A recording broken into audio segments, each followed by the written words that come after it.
Ganesh told his story, which frightened the other two friends. "I know that too. This isn't my story. It's my friend Vicky's. Listen." Heard 20. Vicky Singh returned to Bhopal with his family after 20 years. As we drove down the dirt road to the village, Vicky looked out the window. Old peepal trees, covered in mud. The fields and the same narrow streets. Everything was exactly the same, as if time had stopped somewhere. Yes. Vicky's father, Sujai Singh, was silent. There was a strange weight on his face, as if, despite winning in the business world, life may have taken something away from them. Sujai Singh. He is a successful businessman. When he left the city, he didn't even look back. He vowed never to return to Bhopal. "I won't come." But his return today was due to the death of his father, Vijay Singh. Vicky's mother, Suman, said softly. "The village is still exactly the same." Vicky nodded with a slight smile. But deep inside him, there was a strange sadness filled him. He had only seen his grandfather in photographs. He'd never hugged him. Feeling, sometimes talking, everything remained incomplete. The car stopped in front of the old house. Sujai Singh's eyes filled with tears. Only one thought ran through his mind: if only Papa had. "I would have come once while I was alive." It was time for the funeral. Sujai stood by the funeral pyre. Singh's body was trembling. Today he was no longer a businessman, he was just a son. He had lost his father forever. As soon as the funeral was over, the morning service began. Sujai Singh lost his composure.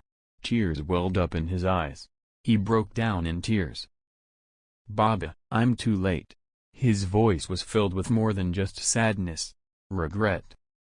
It was, and the weight of years and years, buried in the city lights. Vicky stood at a distance. Was looking at his father. For the first time, he saw his strong father so weak. The villagers were silent. No one was speaking. The night slowly deepened. The house was quiet. Everyone had fallen asleep, overcome by fatigue and grief.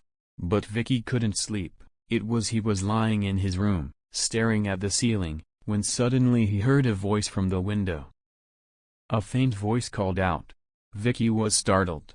At first, he thought perhaps he must be confused. But the voice came again. "Son." Vicky got up and slowly walked to the window. He pulled back the curtain and looked outside. The old man stood, his back bent, his hair white, and the old stick. Its face looked familiar. Vicky explained to herself. "There are other elders in the village." He mustered up the courage to ask, "Sir, what's the matter?" The old man. The man looked directly at Vicky and said softly, "Come out, son. I need to talk to you." Vicky opened the door, and as soon as he came out, he stepped in, his breath caught. His mind went blank. The old man was none other than his grandfather was Vijay Singh. The same face as seen in the photos?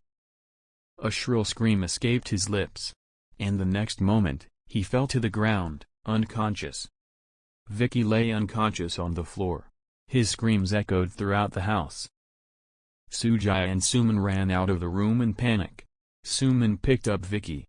"Vicky, open your eyes, son. I picked him up." Vicky was completely still. His breathing was rapid, but he was still conscious.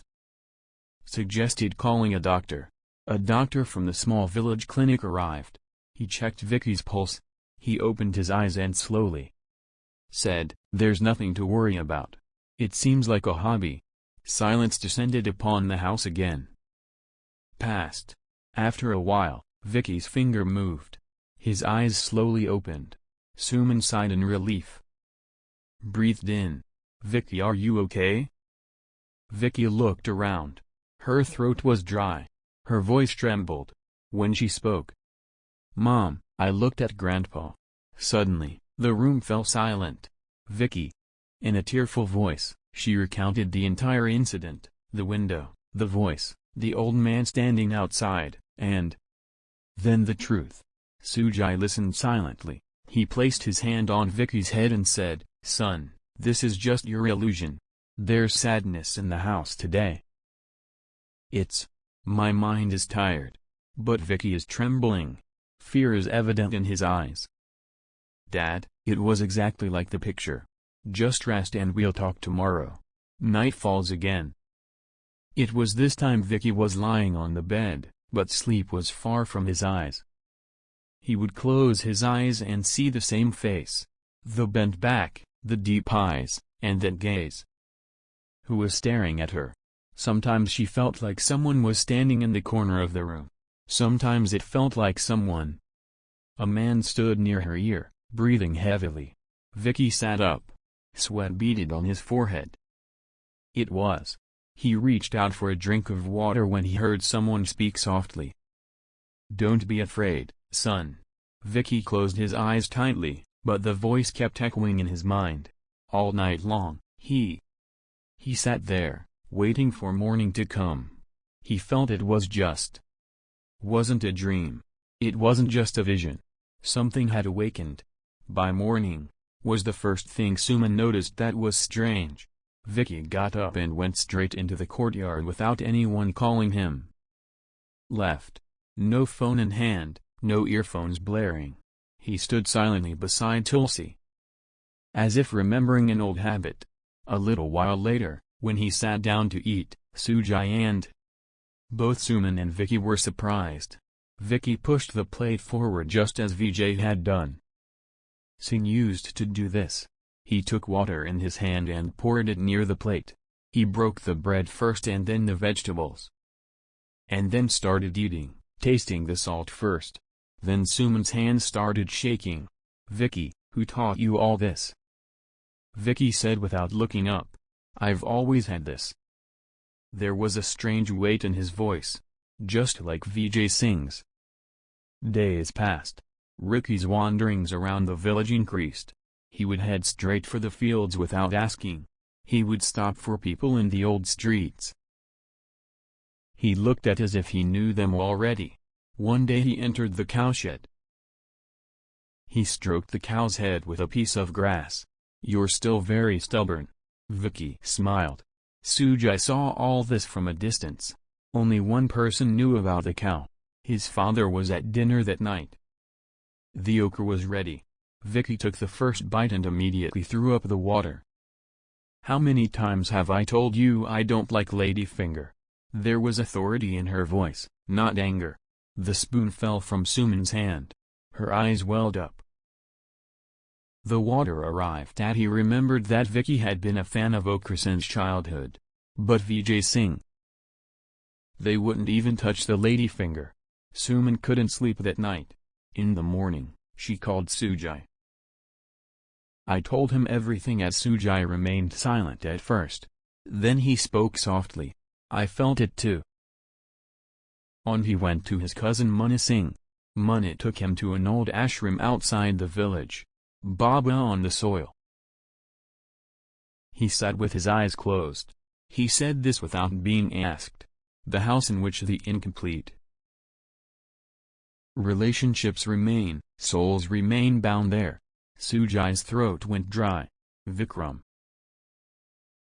Leo isn't gone yet. Fulfill his every wish until his 13th. Everything he loved. Bring it back. Otherwise, Baba will open his eyes and see.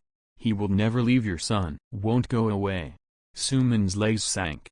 He understood this wasn't a disease. This wasn't an illusion.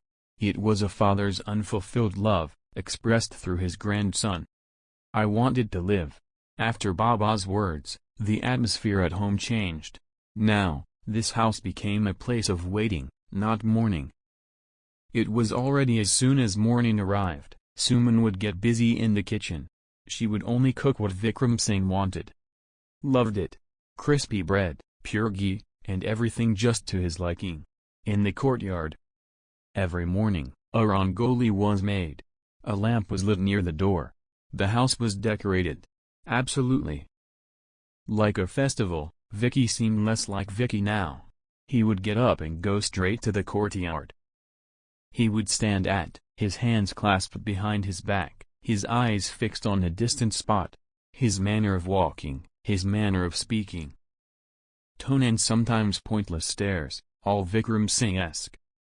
I would have spoken myself. I had never seen this house so silent. I thought it would have stunned me because Vicky had never seen this house before. 12 days had passed. Today was the last night. A special meal was being prepared in the kitchen. An eerie silence filled the house. Vicky calmly. He ate. Each bite seemed to trigger a memory. After finishing his meal, he sat down without saying a word. He said something and headed towards his room. As soon as he went inside, the door closed softly. Both Sujai and Suman's hearts raced. They looked toward the door but nothing came of it. He said no. Dad wouldn't do anything to him. Both of them stayed awake all night. There was only one thing on their minds. Was my prayer. Just let this all end today. Morning came and the door opened. Vicky came out. He was wearing a kurta and dhoti. There was a distinct calm in his eyes. Deep, still. Today. It was on the 13th. Sujai was feeling nervous. He called Vicky into his room. Both sat in front. Sujai said in a trembling voice, "Son, do you know what I've done in life?" "What's the biggest mistake you've made?" Vicky asked softly. "What, Sujai?" This one word tore Sujai's heart. He left his father alone. Sujai wept. He said, "I kept pursuing my business. If I had stayed here, I probably wouldn't have been so rich. But I'm at peace." It was.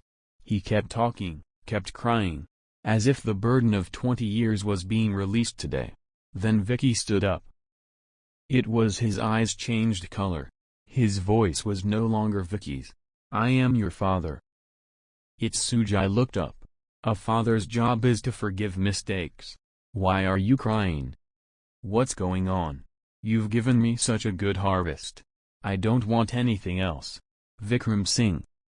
He hugged Sujai. At that moment, a bright light filled the room. Vicky fell to the ground. He fell unconscious. When Vicky regained consciousness, he remembered nothing.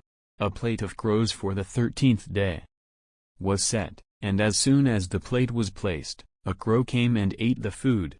The villagers also started eating. Suman. Tears were flowing from his eyes.